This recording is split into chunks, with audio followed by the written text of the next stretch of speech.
बिस्मिल्लाहिर्रहमानिर्रहीम। आज की वीडियो हमारी BRS के चैप्टर के हवाले से है। क्वेश्चन नंबर 12 है। तो क्वेश्चन को सॉल्व करने से पहले आप मेरे चैनल को सब्सक्राइब करना, लाइक करना और शेयर करना मत भूलिएगा। क्वेश्चन है हमारा 12वां। From the following particulars prepare a bank reconciliation statement as at 31 December 2005 of Salman. हम सलमान की कैश बुक तैयार करें तो कंपनी का नाम क्या है? Salman and company. और सेकंड लाइन लिखेंगे बैंक रिकॉन्सिलिएशन स्टेटमेंट और थर्ड लाइन लिखेंगे एज ऑन 31/12/2005 है। Overdrawn as per cash book. Cash book का ओवरड्रान बैलेंस है। Balance as per cash book overdrawn. Overdrawn balance cash book का क्या होता है? क्रेडिट होता है। ठीक है। और इसकी अमाउंट है जी 5100 रुपया। 5100 रुपया।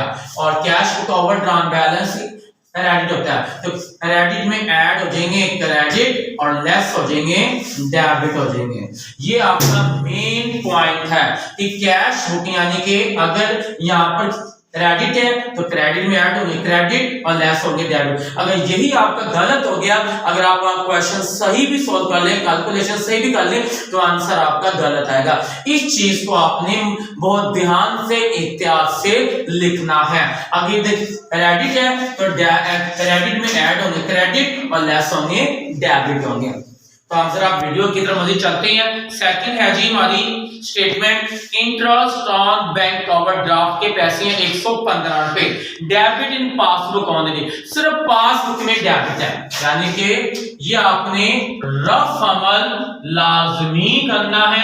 इंटरेस्ट ऑन बैंक ओवरड्राफ्ट के पैसे 115 रुपए हैं। पासबुक में ये डेबिट है, यानी कि पासबुक में डेबिट है। इसका मतलब कैश बुक में एंट्री नहीं हुई। पासबुक में डेबिट है मतलब पासबुक का बैलेंस 115 है, हम भी क्या कर देंगे 115। अब पासबुक में ये डेबिट है तो हम क्या कर देंगे, इनको क्रेडिट कर देंगे। और रीजन क्या आ जाएगी? डायरेक्टली पेमेंट आ जाएगी। आपको शॉर्ट में इंटरेस्ट ऑन बैंक ओवरड्राफ्ट भी लिख सकते हैं। अब ये क्या लिखा हुआ है? क्रेडिट है तो इसको हम क्रेडिट साइड पे लिखेंगे। अब क्रेडिट साइड कौन सी है? जो जमा हो रही है। तो यहां पे लिखे debited in passbook. Debited in passbook यानी कि डायरेक्टली, वैसे ये पेमेंट है तो आप इसे डायरेक्टली पेमेंट भी लिख सकते हैं। और अमाउंट आप 115 लिखेंगे। अगर आपको समझ नहीं आ रही है कि स्टेटमेंट कौन सी है, डायरेक्टली पेमेंट है कौन सी है, तो आप इसी स्टेटमेंट को छोटा करके यहां पर स्टेटमेंट मेंशन कर सकते हैं। तो अब अगली स्टेटमेंट की तरफ चलते हैं। ये आपने रफ अमल लाजमी करना है। Check issued ₹900। आपने 900 रुपए का चेक इशू किया। जब हम चेक इशू करते हैं तो कैश बुक में क्या करते हैं? क्रेडिट। और पासबुक में क्या करते हैं? Debit. But not cash from bank. लेकिन बैंक ने 900 से डेबिट नहीं किया, बैंक ने 900 से एंट्री नहीं की, मतलब बैंक ने एंट्री नहीं की तो बैंक का बैलेंस सिफर। हम क्या कर देंगे? सिफर। हमने क्रेडिट किया तो हम क्या कर देंगे? 900 रुपए को डेबिट कर देंगे। और रीजन क्या आ जाएगी? अनप्रेजेंटेड चेक आ जाएगी। अब ये क्या लिखा हुआ है? डेबिट लिखा हुआ है तो हम इसको डेबिट में लिखेंगे। डेबिट सर कौन सी है? माइनस वाली यानी कि लेस वाली है। तो यहां पे लिखेंगे अनप्रेजेंटेड चेक और अमाउंट यहां पर आ जाएगी 900 रुपीज। अब तीसरी स्टेटमेंट है हमारी, इसका भी हमने रफ अमल लाजमी करना है। Cheque paid in. Cheque paid in से मुराद है cheque paid in to bank. आप 1375 रुपए का चेक बैंक में जमा करवा रहे हैं। जब पेड इन टू बैंक आ जाए या डिपॉजिट टू बैंक आ जाए या सेंड इन टू बैंक आ जाए तो कैश बुक में क्या करते हैं? डेबिट। अब ये पेड इन है, पेड इन से मुराद है कि पेड इन टू बैंक। जब हम पेड इन टू बैंक करते हैं तो कैश बुक में क्या करते हैं जी? डेबिट। हमने 1375 रुपए का चेक बैंक में जमा करवाया तो कैश बुक में हमने डेबिट करना और पासबुक में क्या करना है? Credit. But not clear by bank. लेकिन बैंक ने इसको क्लियर नहीं किया, मतलब बैंक ने इसकी एंट्री नहीं की, बैंक ने इसको क्रेडिट नहीं किया तो बैंक का बैलेंस सिफर। हम भी क्या कर देंगे? सिफर। हमने डेबिट किया तो हम क्या कर देंगे? 1375 रुपए से क्रेडिट कर देंगे। और रीजन क्या आ जाएगी? अनक्रेडिटेड चेक आ जाएगी। अब हमने इसको लिखना कैसे है? ये क्या लिखा हुआ है?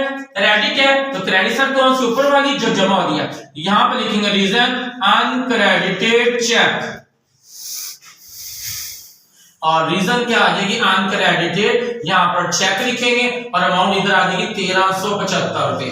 अब हमारी ये लास्ट स्टेटमेंट है, ये हमने रफ अमल लाजमी करना है। हाँ जी, bill receivable discounted with bank, हमने 315 रुपए का बिल डिस्काउंट करवाया। तो जब डिस्काउंट करवाते हैं तो हम कैश बुक में क्या करते हैं जी, डेबिट करते हैं। हमने 300 रुपए का बिल डिस्काउंट करवाया, ठीक है, तो हमने कैश बुक में क्या किया जी, डेबिट, और पासबुक में क्या करेंगे, credit, but dishonour by bank, लेकिन बैंक ने इसको डिसऑनर कर दिया, मतलब बैंक ने इसकी एंट्री नहीं की। तो पासबुक का बैलेंस सिफर, हम क्या कर देंगे सिफर, हमने डेबिट किया तो हम क्या कर देंगे, क्रेडिट कर देंगे 315 रुपए से, और रीजन क्या आ जाएगी, डिसऑनर चेक आ जाएगी। अब ये क्या लिखा हुआ है, क्रेडिट, तो हम इसको क्रेडिट साइड में लिखेंगे, रीजन क्या आ जाएगी, डिसऑनर चेक, और इधर अमाउंट आ जाएगी 315 रुपए। अब हमारी तमाम ये एंट्री होगी है। अब हम इसकी जो यानी कि आंसर निकालेंगे, कैलकुलेशन करेंगे। इस तरह से लाइन आपने इसे एक लाइन नीचे आपने लाइन ड्रा करनी है और इस अमाउंट से एक लाइन नीचे एक लाइन ड्रा करें। अब पहले हम इसका टोटल धर लेंगे, या हम इसका टोटल धरेंगे जी, 115 plus 1357 plus 315 is equal to 1805, और इसको जमा करेंगे 900 ही आ जाएगा एज इट, यानी कि इनका टोटल करके इधर लिखा और इसका टोटल करके इधर लिख लिया। अब हम इसकी जमा और माइनस करेंगे, ये ऐड लिखा है, मतलब 5100 में 1805 रुपए को हमने क्या करना है, जमा करेंगे, तो ये अमाउंट आ जाएगी 6905 रुपए। अब 6900 यानी कि 5100 में से 1805 रुपए जमा किए तो 6905 रुपए आ गए। अब 6905 में से लेस करनी है 900 रुपया, जब लेस करेंगे तो ये अमाउंट आ जाएगी हमारी 6005 रुपए अमाउंट आ जाएगी। अब हम इस अमाउंट को नाम देना है, नाम क्या देंगे, ऊपर हमने क्या लिखा हुआ है, balance as per cash book, तो नीचे आ जाएगा बैलेंस एज पर पासबुक आ जाएगा। और ओवरड्राफ्ट है तो यहां भी हम लिखेंगे ओवरड्राफ्ट लिखेंगे, और क्रेडिट है तो हम यहां पर इसका बैलेंस क्या लिखेंगे, डेबिट लिखेंगे। तो इस तरह ये हमारी आज की वीडियो मुकम्मल हुई और इसका ये आंसर भी हमारे पास हम लेकर आ गया। तो आपको कोई भी अगर प्रॉब्लम हो, क्वेश्चन आपको समझ ना आ रहा हो तो आप मुझे कमेंट्स कर पूछ सकते हैं और मैं इंशाअल्लाह ताला उसका जवाब जल्द से जल्द दूंगा।